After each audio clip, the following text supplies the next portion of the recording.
আসছো কেন? সকালে দেখা করবো না। বাইরে আসবা নাকি আমি বাসার ভিতরে ঢুকবো? আচ্ছা আচ্ছা, ঠিক আছে, আমি আসতেছি।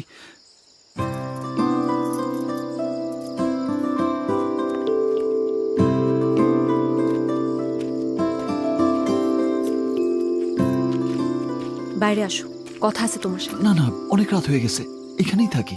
আব্বা, আব্বা অসুবিধা নাই, ঘুমাইতেছে। তুমি আবার ফোন ধরো না কেন? ইন্টারভিউ খারাপ হয়েছে না? তো এটা তো ফোন ধরে বললেই হয়। কি বলবো বলো, এই নিয়ে 22 বার চাকরির ইন্টারভিউ দিছি, চাকরি দেয় না, খালি বলে ইন্টারভিউ ভালো হয়েছে। এবার তুমি একটু আব্বাকে বলো না। আব্বা তো পরিচিত একটা মানুষ, স্টুডেন্ট আছে, তারা তো কোনো আরে না কোনো ভাই, উনি আমার জন্য কাউরে ফোন করবে না। ওনার আমি বহুতবার বলছি, কিন্তু উনি আমার জন্য ফোন করবে না। উনি আরেক একরা। তো এখন আমি কি করব? আমার বাসা থেকে বিয়ের জন্য প্রতিদিন ছেলে দেখতেছে। তুমি আব্বুর সাথে দেখা করবা। আব্বুর সাথে দেখা করে বলো তুমি আমাকে ভালোবাসো, আমাকে বিয়ে করতে চাও। ওরে বাপরে, আমি তোমার আব্বার সাথে দেখা করতে পারবো না। ওনারে দেখলেই আমার ভয় লাগে। প্রেম করার সময় ভয় করেছিল। তুমি আব্বুর সাথে দেখা করবা, দেখা করে বলবা যে 2 মাসের মধ্যে তুমি কোনো না কোনো চাকরির ব্যবস্থা করে আমাকে বিয়ে করবা। আরে ধাত, এই 2 মাসে কোনো আমার চাকরি হবে না। তুমি এক কাজ করো, তুমি তুমি তোমার আব্বা আম্মার পছন্দেই বিয়ে করে ফেলাও। ঠিক আছে, আমি আমার বাবা মার পছন্দে বিয়ে করে ফেলতেছি।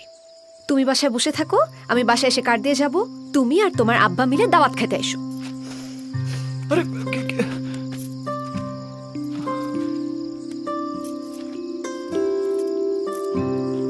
রাগ করো কেন?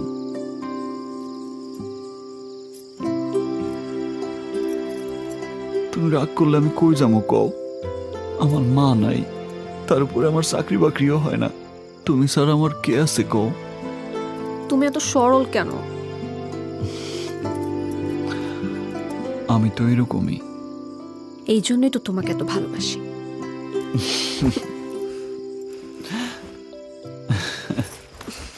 আসি। না, চলো তোমার বাসায় পৌঁছে দিয়ে আসি। চলো। বাসায় পৌঁছে দিয়ে আসবা? একা একা ফিরতে ভয় পাবা না? কেন, তুমি লাইনে থাকবা? তাই না? আব্বু, ও স্বাধীন।